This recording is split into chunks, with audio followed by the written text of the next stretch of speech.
In this video and this conversation, we're going to be talking about the relationship with your inner self, or the relationship with our inner selves.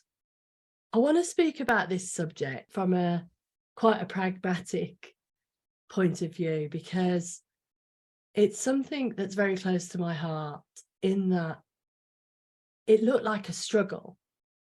To me, when people said, love yourself, or you have to love yourself before you can love somebody else, I couldn't think that. How could I love myself? I did not like the person that I saw in the mirror.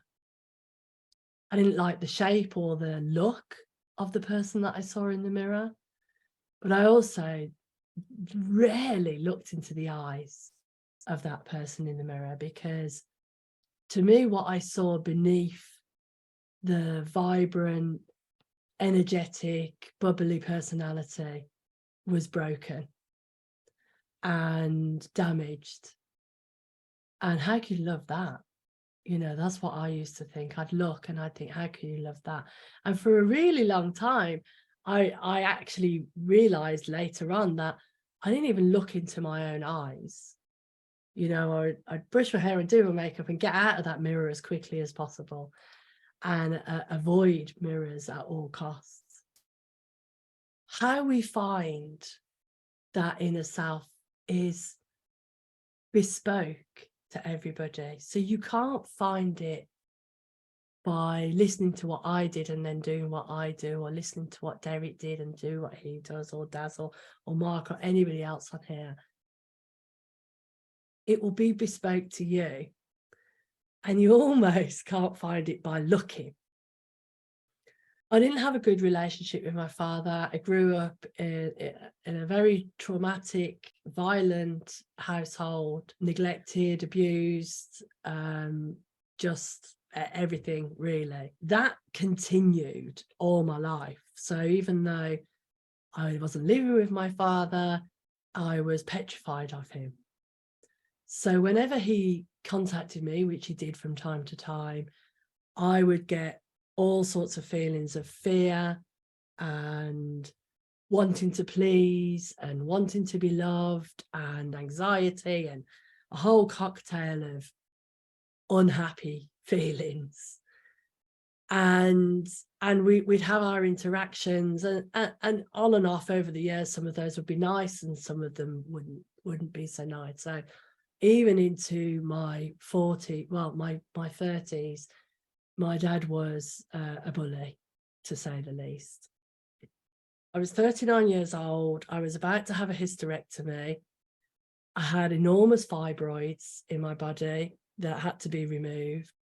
My son, who was 16 at the time, got scared and wanted help, wanted my dad to come and help, and wrote to him and said, you know, your daughter's having a hysterectomy and you need to help her. You need to be there for her. And my dad, whose name was Peter, he called me up and he said, I can't visit you. My wife would be really jealous if I was to visit you. And so all of a sudden on this phone call, I thought, what a weird thing. Like, his wife would be jealous. She wasn't my mom. I said, right, okay. And I was disappointed and so on. And then he said, he shockingly to me, he said, I love you, you. I put the phone down and I looked in the mirror and I thought, you crazy woman, you're nearly 40 and you've allowed this relationship with this very strange man to influence your whole life, your whole relationships, everything. I had either I'd have violent relationships when I was younger, and at that time I had relationships where they weren't violent, but they were emotionally abusive, mentally abusive. And I just looked at myself and I thought, just stop it. You're nearly 40, grow up.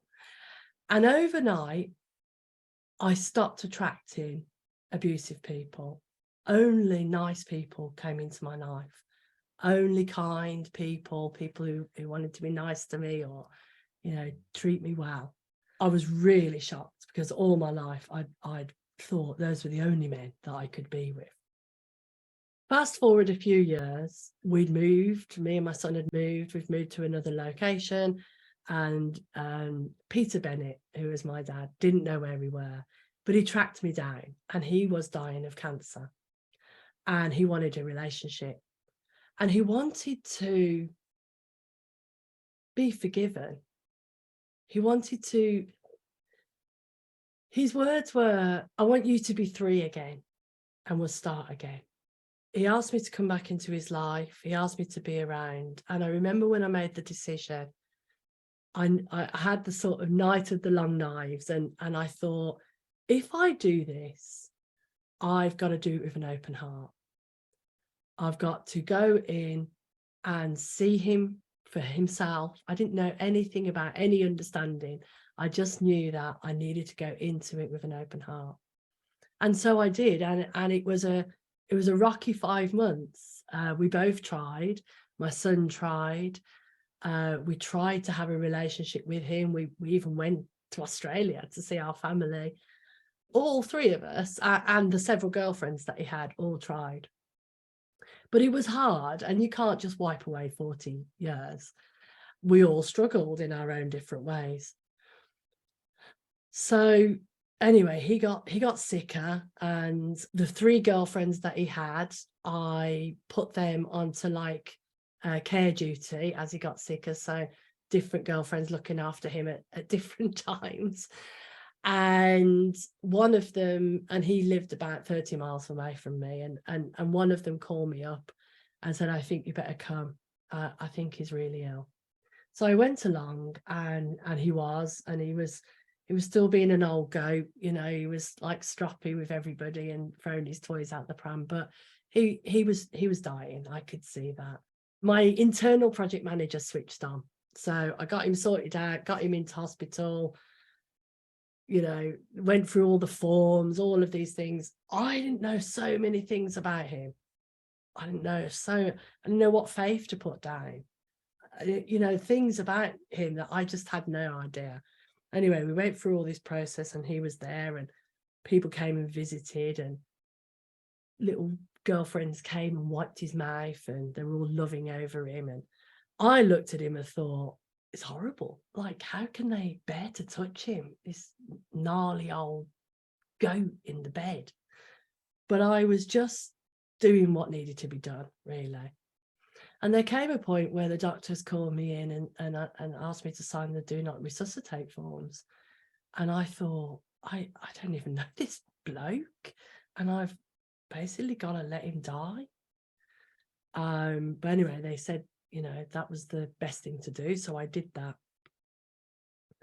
And they put him onto palliative care, and by this time he was just breathing. He wasn't conscious, or he wasn't knowingly conscious, and he was lying in a bed, and they put him into this undulating bed to stop bed sores, and there was some morphine or some sort of pain killers going through to keep him out of pain. But they stopped feeding him, and they were allowing him to natural causes to take their toll.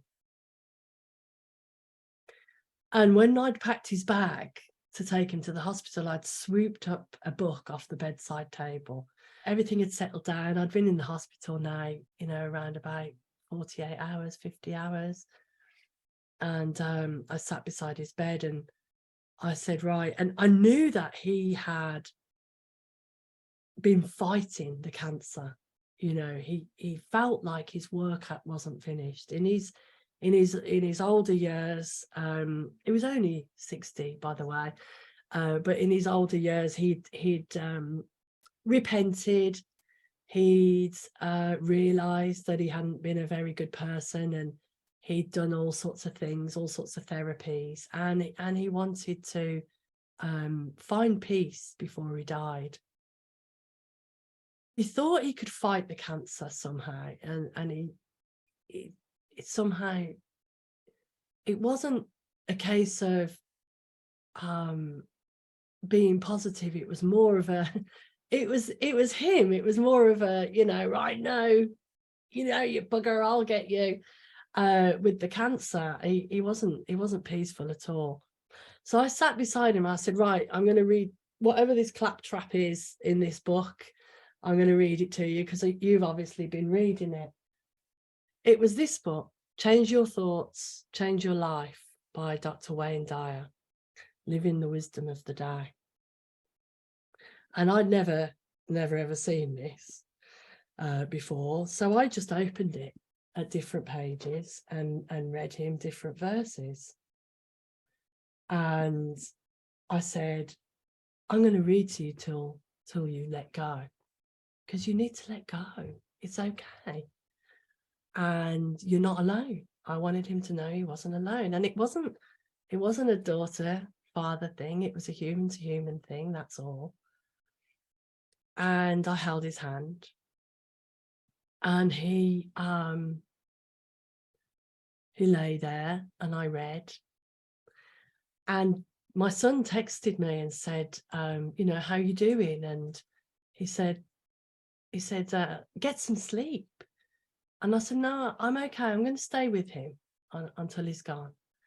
And my son said, well, why don't you kick someone out of the bed, and sleep in their bed? They probably wouldn't even notice.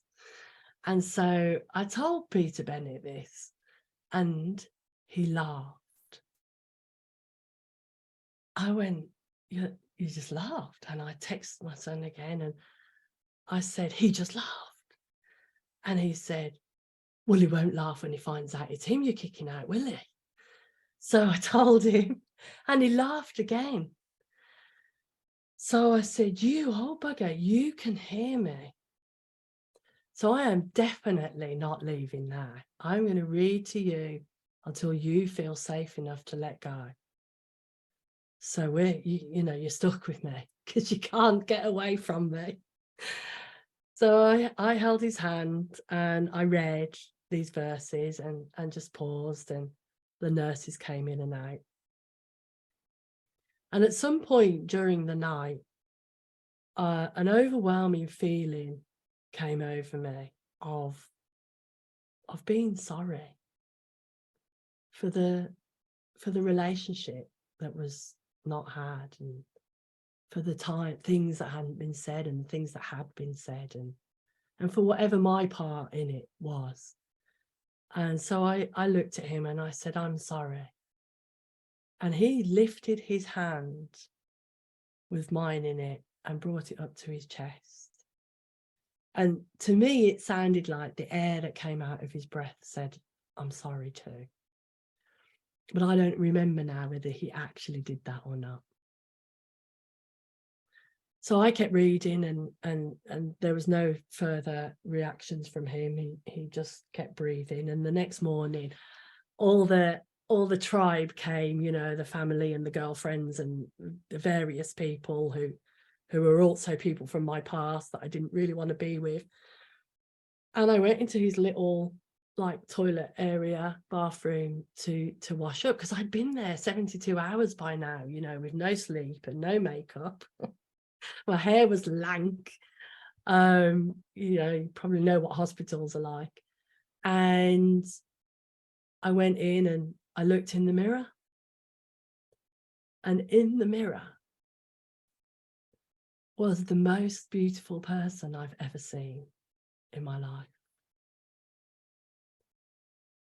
And I just looked at her and I said, who are you?